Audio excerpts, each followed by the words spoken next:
Hey guys, it's me, Joey T from the Cartoon.P. I wanted to do two separate vlogs for this weekend, but I guess due to circumstances, I got a little bit pushed back due to making the new episode of the Cartoon Palooza and some other projects. Like right behind me, I'm constructing a somewhat of a Lego sculpture relief of Mickey Mouse. So I hope to get that completed at some point. Always wondered about doing like time lapses of me constructing them, but regardless of that. Oh, and I also want to bring up, the other day I was at Hot Topic, and guess what? Sausage Party merch! Holy crap! I am so glad that this exists. Now that I've seen the movie like 3 times already, I don't think I can have enough Sausage Party. I surprisingly think I've enjoyed this movie more and more over time than I did when I initially watched it. So the fact that it isn't just shock humor, and it does resort to some good humor that you can think about and process, that it's actually becoming one of my favorite animated movies this year, as well as one of my most anticipated, and I'm glad it actually paid off. But the fact that we got merchandise for it, this one says size matters, which ironically, Frank was telling his friend who has the defect, even though he's not tall, that size doesn't matter, but now he's saying size does, which makes Frank a friggin' hypocrite. But regardless of that, like I said before, I wanted to do 2 separate vlogs. One, I wanted to talk about Kubo and the Two Strings, which I know I'm a little behind, and I know a lot of people want to know what I think about Kubo and the Two Strings. And I also wanted to talk about a new show. It's been out a while on Nickelodeon, but I've wanted to talk about because it's left such an impression on me that I feel like I want to share, and that show's Harvey Beaks. So, this vlog is going to be both a unedited raw review of Kubo and the Two Strings, as well as my first impressions of the show Harvey Beaks. Let's go ahead and get started with Kubo and the Two Strings. So, this is Leica House's latest animated film.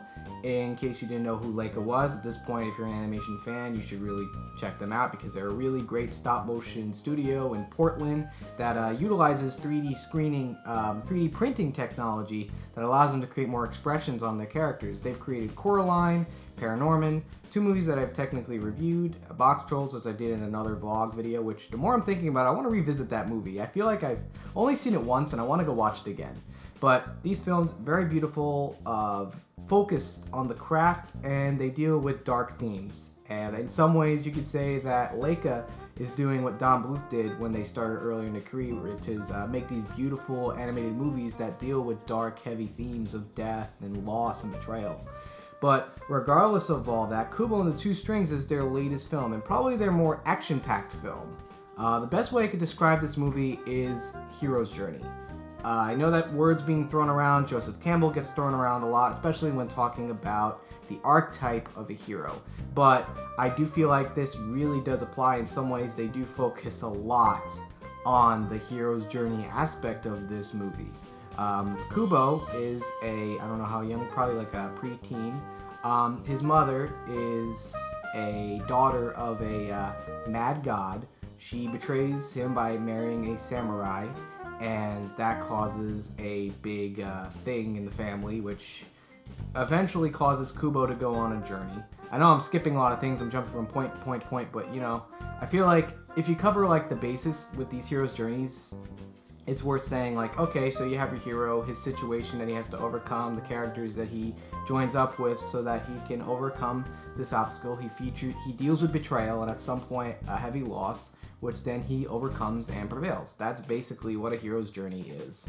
I think you could say at this point, the story has been talked about a lot. I actually do want to talk about the things about this movie that make it really good, and I had a chance to marinate because I saw this movie a week ago, and I really just had to marinate on this film a little bit because there are some things about this film that I really like, and some things that I feel like are going to throw a lot of people off.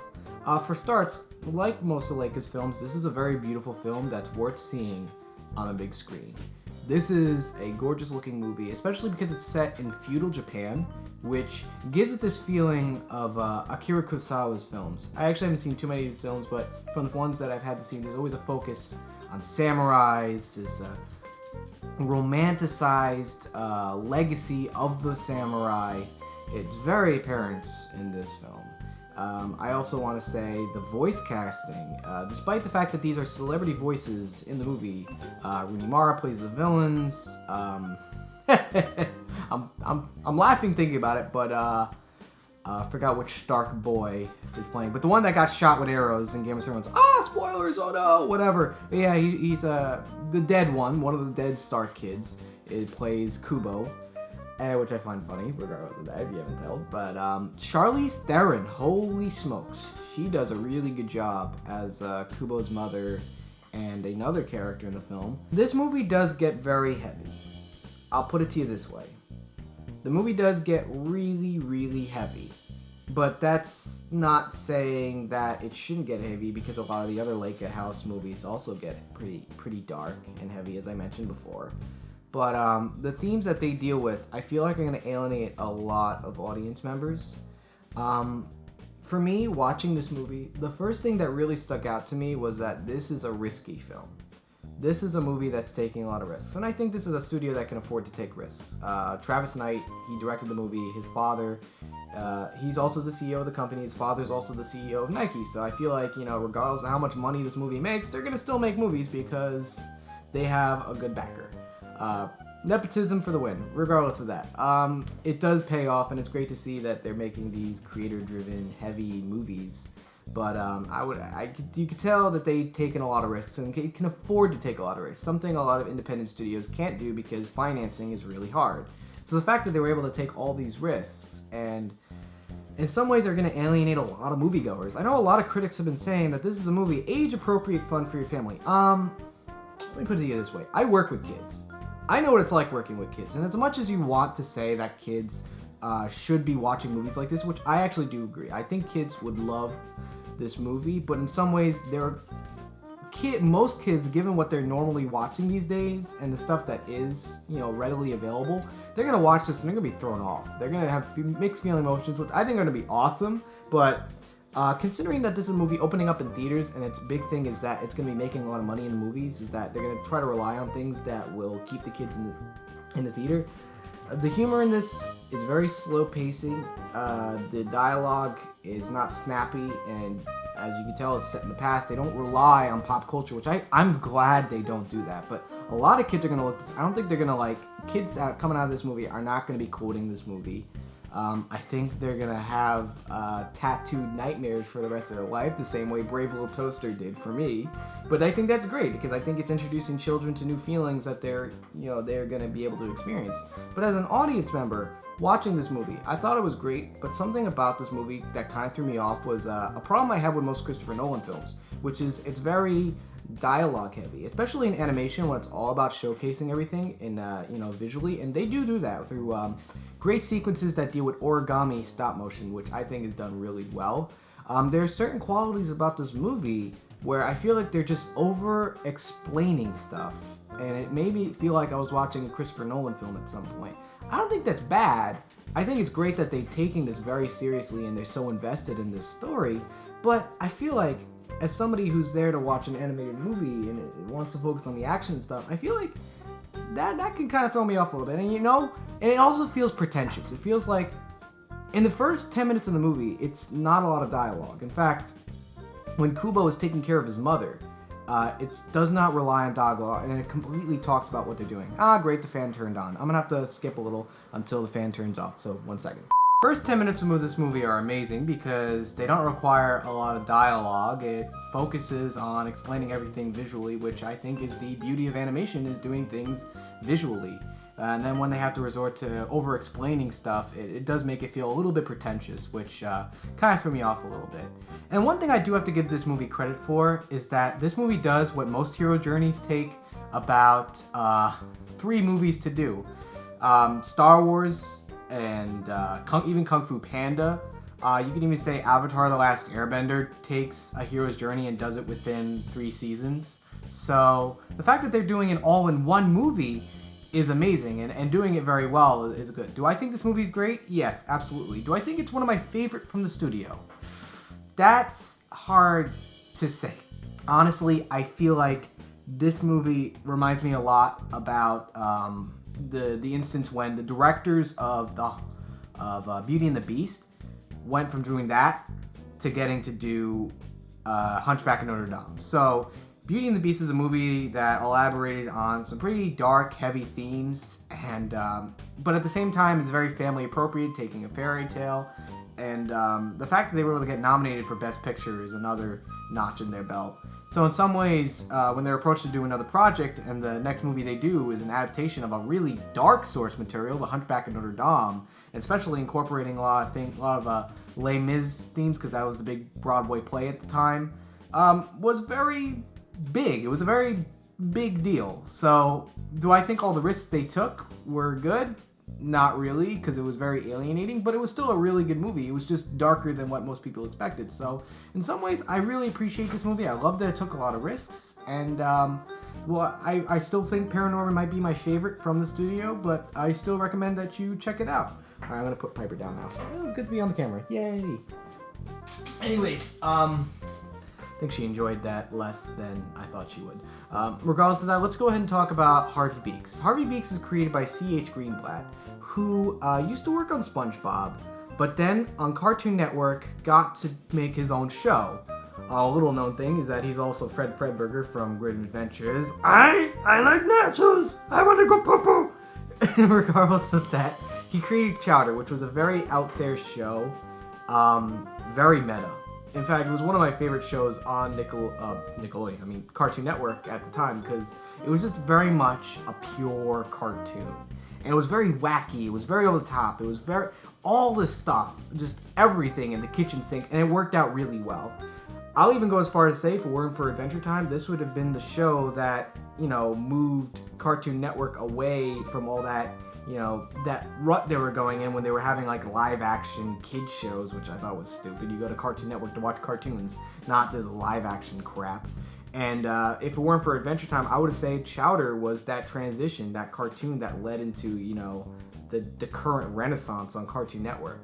So the fact that Chowder is canceled and C.H. Greenblatt is back at Nickelodeon, because he used to be a storyboard artist on SpongeBob SquarePants, you think to yourself, okay, the show he's going to be making is also going to be like really wacky, it's going to be over the top, and surprisingly, it is not.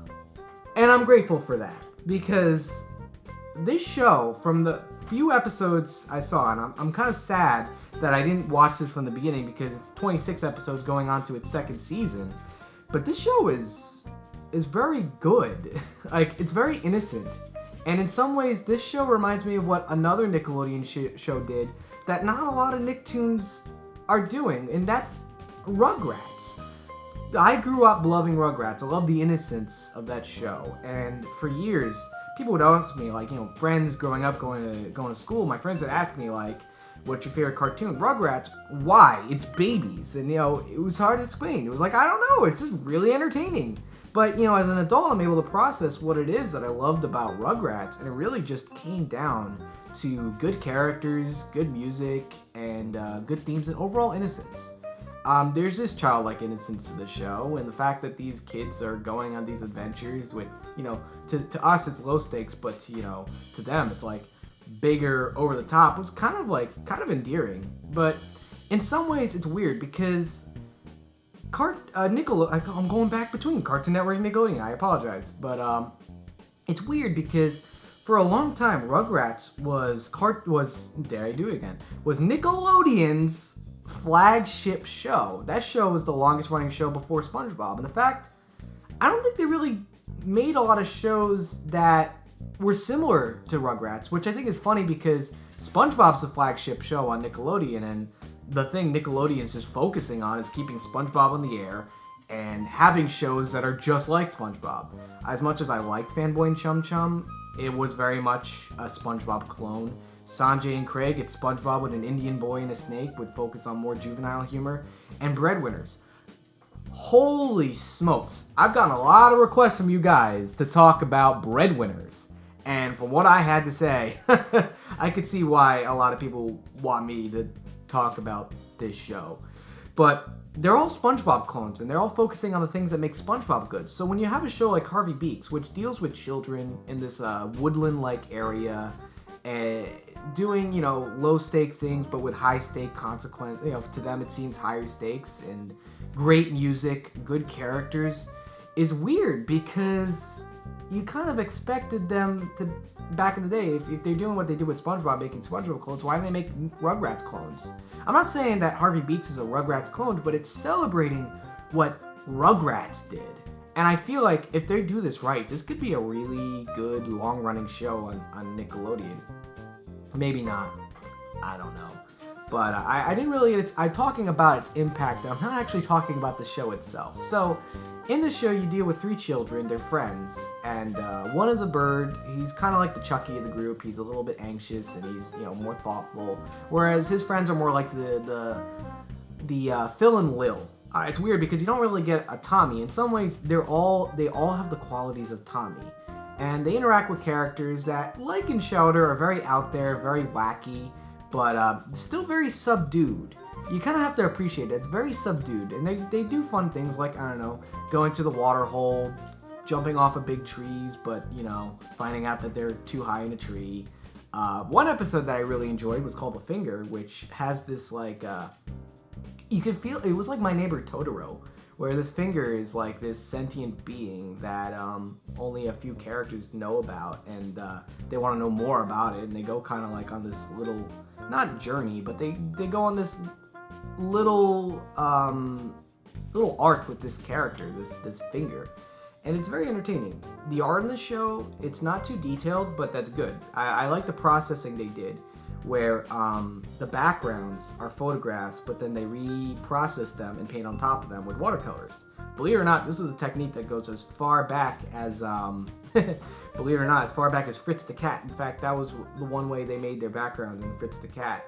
And you could tell that with the low grade, but not too low grade, animation, where it doesn't take away from the overall visual style, that this look, this animation, this lower grade but nice looking animation, can lead to bigger things like a focus on the writing as well as the music. And we give a lot of crap to Mark, the Rugrats theme by Mark's Mother's Bog, but it was a very good, soundtrack. In this show, they've got like a 40-piece orchestra, and you feel that power, you feel that energy, and it really gives this movie kind of like a kind of an indie feel. I feel like I'm watching an indie movie about childlike innocence. It feels like Where's the Wild Things are in some ways. I don't know, a whole bunch of influences. I'm definitely gonna be checking out this show more in the future, and I do recommend you checking it out. And otherwise, those are my thoughts on the two things: Kubo and the Two Strings, good movie, and Harvey Beaks, good show. If you like this vlog, go ahead, subscribe, like the channel, subscribe to the channel, all that fun stuff. I'm Joey T, and thanks for watching. Take care.